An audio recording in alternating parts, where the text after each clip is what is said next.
Usually when you watch a massive, gleaming skyscraper going up in the middle of a city, there's this implicit expectation of structural integrity, right? Oh, definitely. It's a very comforting assumption. Yeah, you see the crane, you see the steel beams, and you just naturally assume that somewhere deep underground, there's a foundation anchored straight into solid bedrock. Right. You don't build 100 stories into the sky without securing the ground underneath. Yeah. I mean, we like to believe that unprecedented scale requires unprecedented stability.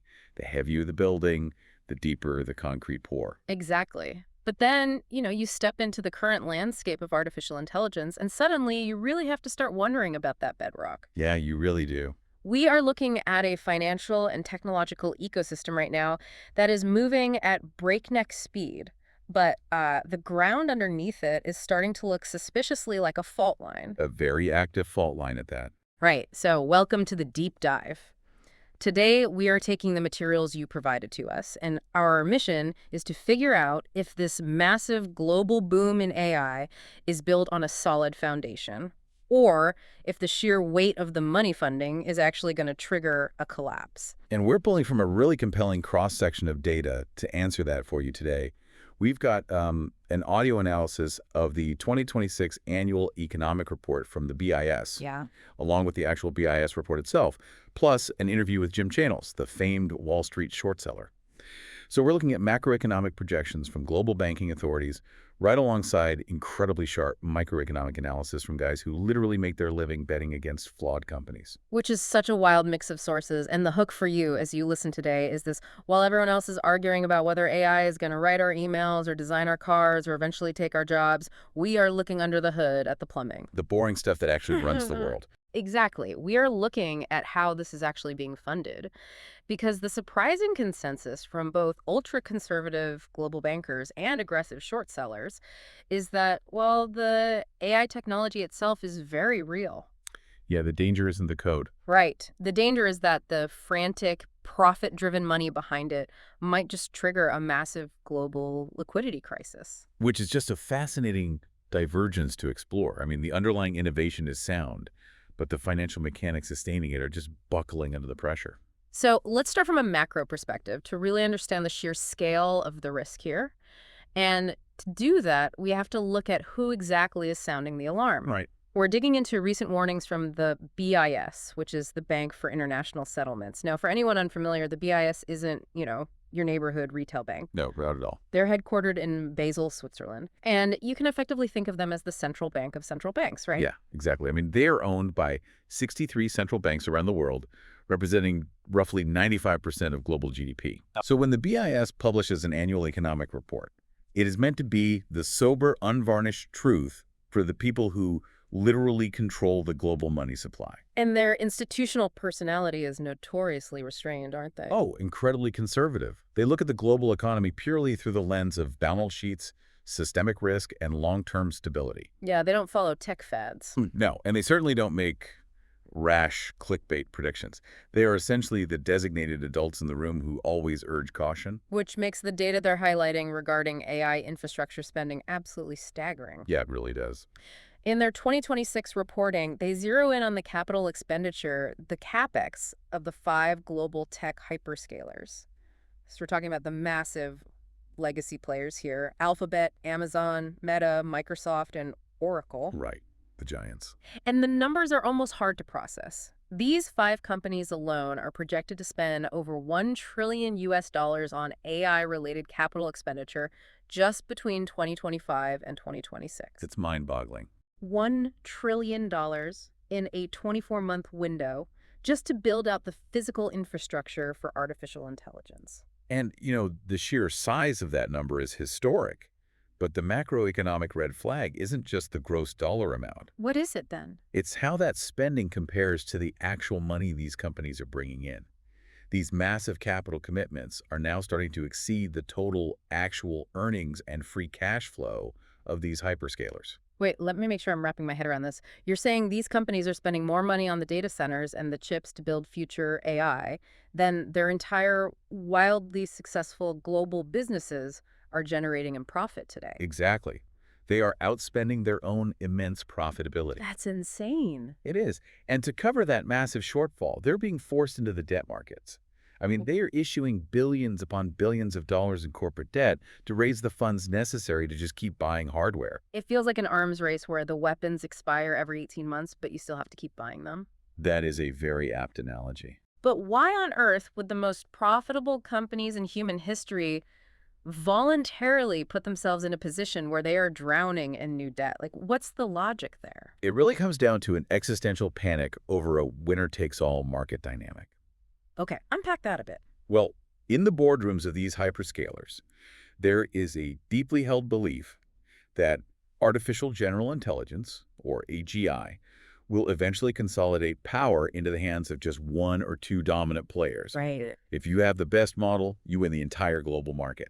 If you have the third best model, you're completely irrelevant. So dropping out of the spending race isn't seen as being financially prudent. No, it's seen as corporate suicide. The competitive pressure forces them to overinvest, completely agnostic of what the immediate financial returns are. They are just terrified of being left behind. It sounds like a high-stakes poker game where everyone is maxing out their credit cards just to stay at the table. Pretty much. Oh. But the BIS points out that from a macroeconomic perspective, we've actually seen this exact movie before. Yeah, I was really struck by the historical parallels in the data. The analysts compare this current AI spending surge directly to the British canal mania of the 1830s and the railway mania of the 1840s. And those are perfect analogies because they illustrate what happens when capital floods into a genuinely transformative technology way too quickly. Right. Take the British railway mania, for example. The technology was undeniably real. Trains were absolutely going to change the world. Obviously. But because investors knew it was a revolutionary technology, everyone wanted in. You had dozens of competing companies laying track parallel to each other, building redundant infrastructure to capture the exact same market. Which inevitably leads to a brutal price war. A catastrophic one. Yeah. The intense competition led to wild, speculative overinvestment. The sheer cost of laying all that iron massively outpaced the actual freight and passenger revenue it generated. I see. Economists refer to this as a plunge in the net economic surplus. The supply of infrastructure dwarfed the immediate demand. Freight rates collapsed, the companies defaulted on the massive debts they took on to lay the track, and the misallocation of capital triggered a severe economic recession. So the trains were real, the physical tracks were real, but the timing of the money was just a complete disaster. Exactly. The early investors were completely wiped out, even though the technology eventually became the backbone of the industrial age. Wow. And we saw the exact same mechanism play out in the late 90s dot-com boom. Companies spent billions laying fiber optic cable under the oceans. Right, the internet backbone. Yep, the internet was real, but the fiber companies mostly went bankrupt because they laid too much cable too fast, funded by debt that required immediate returns. Which is actually the perfect bridge to the microeconomic side of this deep dive. Because it's one thing when conservative Swiss bankers look at a chart and warn about macroeconomic history repeating itself. But it's a completely different level of validation when the people trading in the trenches, looking at the daily balance sheets, are seeing the exact same red flags. And that brings us to Jim Chanos. Yeah, Jim Chanos is a legendary figure in the financial world. He's a prominent short seller, meaning his entire investment thesis is built on identifying companies that are fundamentally overvalued and betting that their stock price will eventually fall. You really have to have a deeply cynical forensic eye for accounting to survive as a short seller. Oh, absolutely. You're constantly looking for the flaws in a company's narrative that everyone else desperately wants to believe. Right. And Chanos is looking at this current AI infrastructure build-out and making a very bold claim. He argues the math right now is actually much worse than the dot-com era. Which is a huge statement. It feels like a massive statement given how infamous the dot-com crash is. Yeah. But he actually brings the receipts. He really does. He points out that during the height of the dot-com bubble, the entire telecom and fiber optic industry spent a total of about $100 billion over a 5-year period to build out the internet infrastructure. Right. And compare that to today. As we just discussed, individual hyperscalers are dwarfing that $100 billion mark in a single year. Single year. It's crazy. The sheer scale of the capital being deployed is unprecedented in the history of capitalism. But Chanos isn't just looking at the gross spend. He's tracking a metric called return on invested capital, or ROIC. Let's break that down for the listener because this is where the math really starts to look shaky. Yeah, so return on invested capital simply measures how efficiently a company is using its money to generate profit. Okay. Basically, if I spend $1 on a new server, how much operating income does that server generate for me? Just a year and a half ago, the hyperscalers were enjoying a 40% operating income return on their incremental invested capital. Meaning, for every new dollar they spent on AI infrastructure, they were getting 40 cents back in operating profit. That's an incredibly healthy, robust return. It was. But today, Mm. that number has collapsed down to 20%. Wow. The returns have literally been cut in half in 18 months. And based on the current trajectory of their capital expenditures, Chanos warns that their ROIC is rapidly heading toward 10%. To put that in Yes. perspective, if your return drops from 40% to 10%, your payback period on that multi-million-dollar data center suddenly stretches from 2.5 years to an entire decade. Exactly. The math falls apart. But I want to play devil's advocate here and push back on the bear case for a moment. Sure. Go for it. Because if you look at the physical market right now, there are massive hardware shortages. The spot prices to rent GPU compute power are sky high. Startups are basically begging for allocation. Right. Doesn't that immense current demand justify the hyperscalers building out these data centers with the expectation that they'll be fully utilized for the next 20 years? That's the primary argument holding the stock prices up right now, honestly. But Chanos points to past industrial booms, like the shale oil revolution, to show why that kind of thinking is incredibly dangerous. How so? Because it's fundamentally reckless to make 20-year, irreversible capital asset decisions based entirely on near-term spot prices. Because spot prices just reflect a momentary bottleneck in the supply chain, right? Exactly. They don't guarantee that a startup is still going to be renting your servers for the same astronomical price 5 years from now. Let alone 20 years. Right. If the spot price of compute power drops even 20% as more data centers finally come online, those margins completely vanish. Yikes. Yeah, you're suddenly stuck holding the bag on a 20-year mortgage for a facility that's generating a fraction of the revenue you projected. So if the return on invested capital is plunging and the debt is piling up, how are these companies hiding this deteriorating math from their investors on quarterly earnings calls? Well, through some very aggressive accounting maneuvers. Yeah. And this is where Chanos' forensic analysis really shines. I love this part. Yeah, so these companies are buying hundreds of thousands of highly expensive AI chips, but they aren't actually plugging all of them in. Massive stockpiles of GPUs are just sitting completely unused in warehouses. See, my initial thought when I read that was that they're just waiting on construction. Yep. Like it takes years to build the physical building and secure the nuclear power to run these things. But there's an accounting benefit to keeping them in the box, isn't there? A massive one. On a corporate balance sheet, there's a category called construction in progress. As long as those chips remain unplugged and are not yet generating revenue, accounting rules allow the companies to delay starting the depreciation clock. Meaning the brutal cost of that hardware isn't actually hitting their profit and loss statement yet. Exactly. Yeah. They spent the cash, but they don't have to report the financial drag of the aging equipment. It artificially inflates their current profitability. It absolutely does. And to make matters worse, Chanos notes that even for the chips they do plug in, these companies are using 5 to 6 year depreciation models. Wait, really? Yeah. They're telling their investors and the SEC that these chips will be economically viable and competitive for 6 years. Which is wildly optimistic. I mean, the AI hardware cycle moves faster than almost any technology in history. A chip you buy today is going to be rendered completely obsolete by a next-generation model in 18 to 24 months. Yep. By stretching the depreciation out over 6 years, they are just ignoring the reality of technological obsolescence. They're painting a dangerously rosy picture of their margins while the underlying physical assets age rapidly. Precisely. Okay, so we have shrinking returns, we have astronomical costs, and we have accounting maneuvers delaying the pain. That leaves the biggest question of all. The financing. Yes.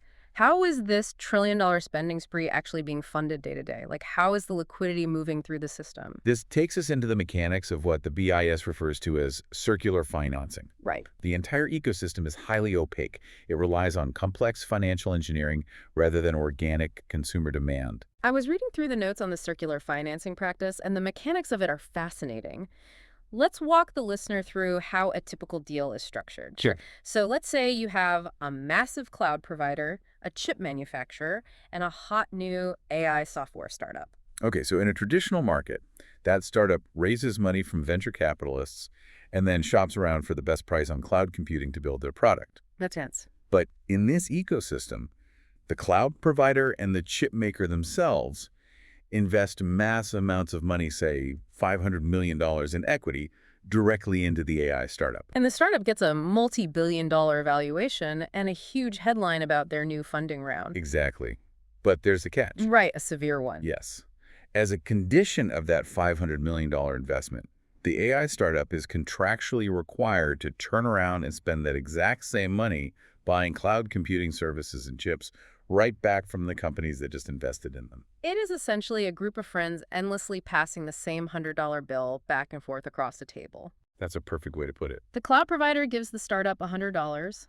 The startup gives the cloud provider $100 for server time, and the cloud provider gets to go on their earnings call and claim they just generated $100 in new organic AI revenue. And the BIS report highlights this as a major systemic risk because it severely degrades financial transparency. I mean, how could it not? Right. If you're an outside investor or a central bank, how can you possibly tell what the true organic market demand for AI compute actually is? The revenue is being artificially manufactured by the investments themselves. It completely masks the true risk exposures. And it doesn't even stop with equity investments. The data also points to massive asset repledging happening in the background. The leverage is really stacking up in the shadows. Yeah. We're seeing AI infrastructure companies buying physical servers and then immediately using those exact same servers as collateral to secure a massive bank loan, And then they take the cash from the bank loan to buy more servers. which they then use as collateral for another loan. Exactly. It's a daisy chain of debt. And it's all built on hardware that, as we just discussed with those depreciation models, might be technologically obsolete and effectively worthless as collateral in 24 months. It's a house of cards. And to take that a step further, the BIS report notes a surge in activity from private credit funds. Oh, right. These are direct lending institutions that operate entirely outside the strict regulatory frameworks of traditional commercial banking. The shadow banking sector. Yep. Some of these unregulated funds have aggressively pivoted, concentrating up to 15% of their entire lending portfolios exclusively into AI and IT loans. So the systemic risk isn't just contained to the tech sector anymore? Not at all. If the AI industry stumbles, the private credit markets take a massive hit, which then ripples directly into pension funds, mutual funds, and the broader global economy. The interconnectedness of unregulated debt tied to depreciating hardware is exactly what keeps central bankers awake at night. Okay, so we've established that the financing is an opaque web of debt, circular handshakes, and shrinking returns. But does that mean artificial intelligence itself is just smoke and mirrors?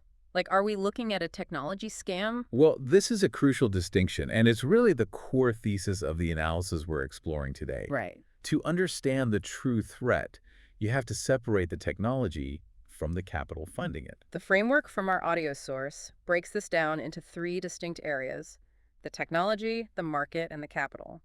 Let's look at the first one. Is there a technology bubble? The compelling argument here is that no, there is no technology bubble. Really? Yeah, and the reason is actually quite counterintuitive.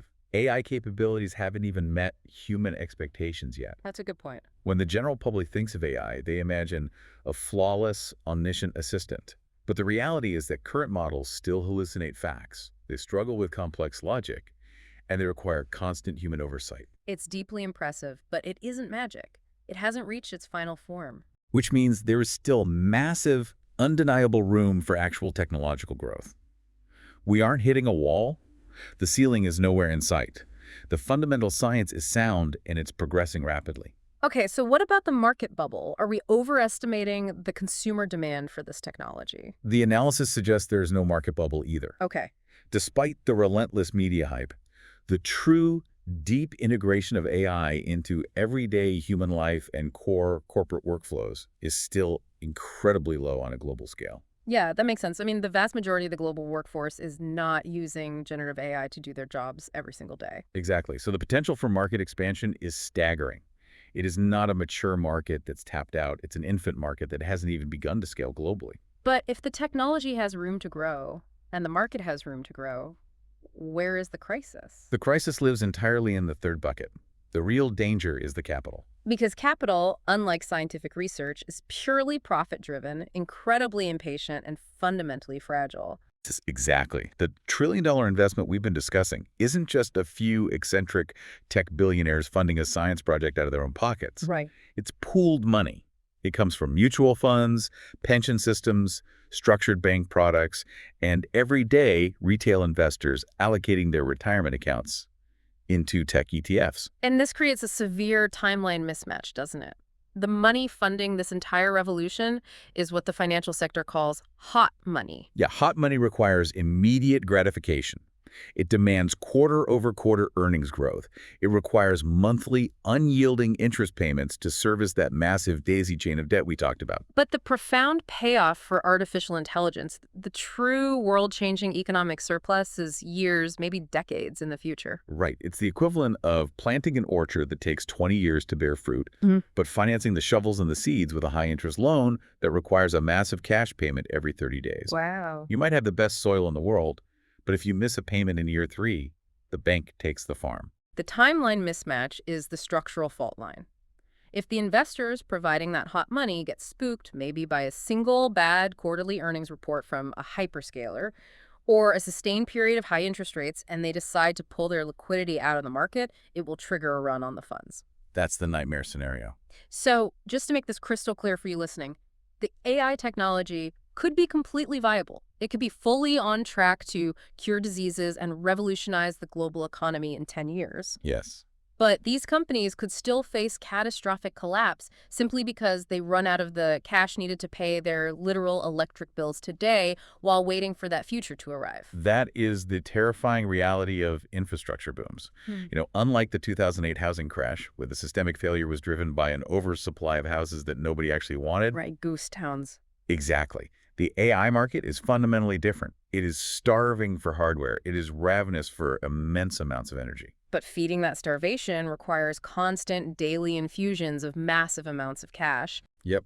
The daily operational expenses of running a global AI infrastructure, the electricity grids, the liquid cooling systems, the physical maintenance of the data centers, they are immense. I can't even imagine the electric bills. If the hot money panics and the funding pipeline dries up, those operational costs will crush these highly leveraged companies almost overnight. So the profit-driven impatience of the capital is the exact mechanism that could trigger a global financial crisis, totally independent of how advanced the AI actually becomes. Yes. It doesn't matter if you've successfully built a digital superintelligence if the private credit fund forecloses on your server farm.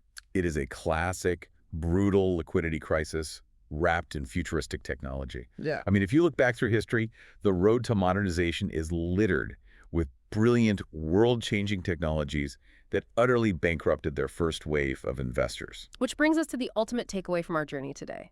Whether you're walking the cautious marble halls of the Bank for International Settlements or analyzing the aggressive forensic spreadsheets of Jim Chanos, the warning is exactly the same. The AI revolution is a genuine technological leap. Yes, but the way it's being funded through opaque, hyper-leveraged, circular, and incredibly impatient capital is forcing the global economy to walk a razor-thin financial tightrope. We are attempting to build the most advanced economic engine in human history, but we're financing the fuel with subprime credit. The technology is trying to reach the future, but the debt is firmly anchored in the present. Beautifully said. But before we wrap up this deep dive, I want to leave you with one final, deeply provocative thought from our sources that really flips this entire conversation on its head. Oh, this is a good one. Yeah, we've spent this entire time worrying about the financial mechanics, right? What happens if this trillion-dollar gamble fails to pay off in time to satisfy the hot money? But what if it perfectly succeeds? It is the ultimate paradox of this technological race. What if these companies survive the capital crunch, the AI infrastructure fully matures, and the technology reaches a point where it actually can completely replace human labor across most industries? Right, AGI is achieved. If humanity truly no longer needs to work to generate economic value, how does our current economic system even function? If everyone just lies flat because human labor is obsolete, who is earning the wages required to buy the goods and services the AI is producing? It breaks the fundamental loop of capitalism. It does. It's something for you to mull over long after you finish listening. Because whether the financial foundation cracks under the weight of the debt or the skyscraper successfully reaches the clouds, the world down here at ground level is never going to be the same.